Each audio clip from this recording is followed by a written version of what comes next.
విస్తరిస్తున్న తీవ్ర వ్యాధి పశ్చిమాన పెనుకల్లోలం జిహాదీ గ్రూపుల అడ్డా చాప కింద నీరుల గజ్వా ఏ హింద్ అక్రమ చొరబాట్లు అపహరణలు ఊళ్లకు ఊళ్లు ఖాళీ హిందువులే టార్గెట్ గా రగులుతున్న మరో కశ్మీర్ కిక్కుమని మనని మీడియా చోద్యం చూస్తున్న దీది రగులుతున్న బెంగాల్ ఇదే ఇవాల్టి భారత్ టుడేస్ రిపోర్ట్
దేశంలో ఉగ్రదాడులు నానాటికి పెరిగిపోతున్నాయి 90ల ఆరంభం నుంచి ఉగ్రవాదులు చేస్తున్న దాడుల్లో అనేక మంది భారతీయులు ప్రాణాలు కోల్పోయారు దేశంలోకి ఉగ్రవాదులు రావాలంటే కశ్మీర్ గుండా ప్రవేశించాలి రెండు బంగ్లాదేశ్ నుంచి బెంగాల్ మీదుగా దేశంలోకి అడుగుపెట్టాలి గత ప్రభుత్వాలు కశ్మీర్పై దృష్టి పెట్టి బంగ్లా సరిహద్దులను అంతగా పట్టించుకోలేదు దీంతో కశ్మీర్తో పోలిస్తే పశ్చిమ బెంగాల్ ఉగ్రవాదులకు స్వర్గధామంగా మారింది గతంలో సిపిఎం ప్రభుత్వం ఆ తర్వాత అధికార పీఠమెక్కిన తృణమూల్ నేతృత్వంలోని మమతా బెనర్జీ ప్రభుత్వం ఉగ్రవాదులు బెంగాల్లోకి వస్తుంటే చోద్యం చూస్తున్నారు తప్ప చర్యలు తీసుకోవడం లేదు దీంతో ఉగ్రముఖులు దేశంలో కల్లోలాన్ని సృష్టిస్తున్నాయి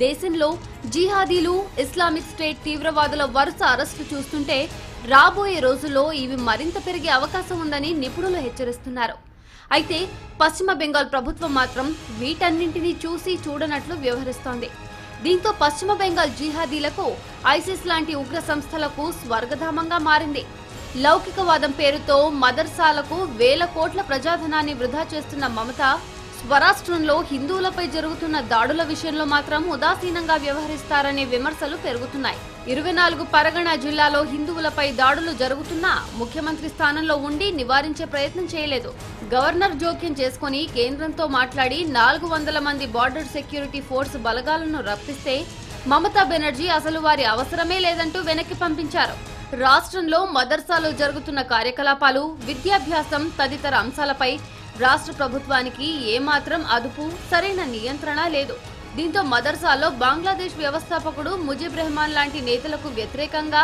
బాహటంగానే మాట్లాడుతున్నారు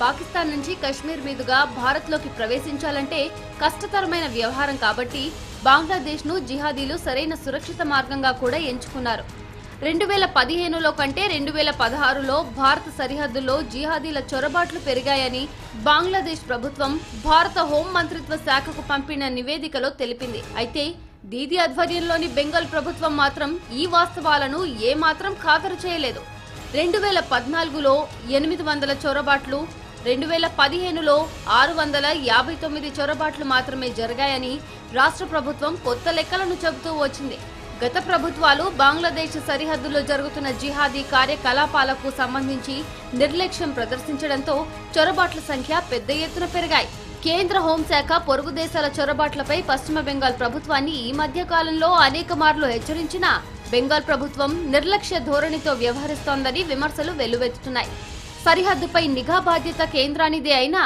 ఆయా రాష్ట్ర ప్రభుత్వాల సహాయ సహకారాలు కూడా ఎంతో అవసరం. జమ్మూ కాశ్మీర్ విషయాన్ని తీసుకుంటే సరిహద్దుల్లో పకడ్బందీ నిఘా కారణంగా అటు పాకిస్తాన్ నుంచి తీవ్రవాదులు మన దేశంలోకి ప్రవేశించే అవకాశం దుర్లభంగా మారింది.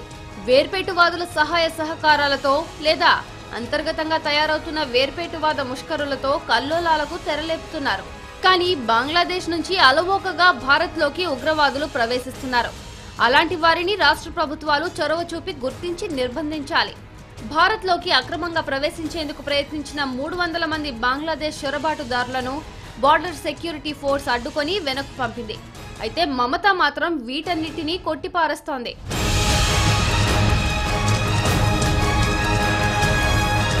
పశ్చిమ బెంగాల్లో గస్తీలో ఉన్న కానిస్టేబుల్ కాల్చివేత ఘటనపై స్పందించిన కేంద్రం శాంతి భద్రతల విషయంలో మరింత జాగ్రత్తగా ఉండాలని సూచించింది.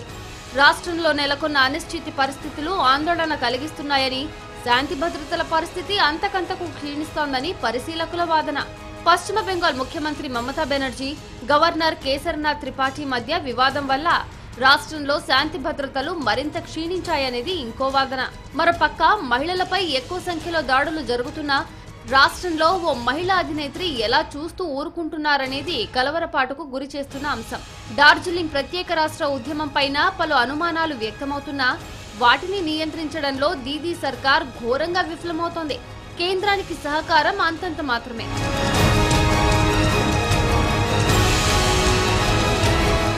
కేంద్రం చొరవ తీసుకుని రాష్ట్రంలో పరిస్థితి చక్కదిద్దాలని, అవసరమైతే 356 అధికరణాన్ని ప్రయోగించాలని డిమాండ్లు సైతం వస్తున్నాయి.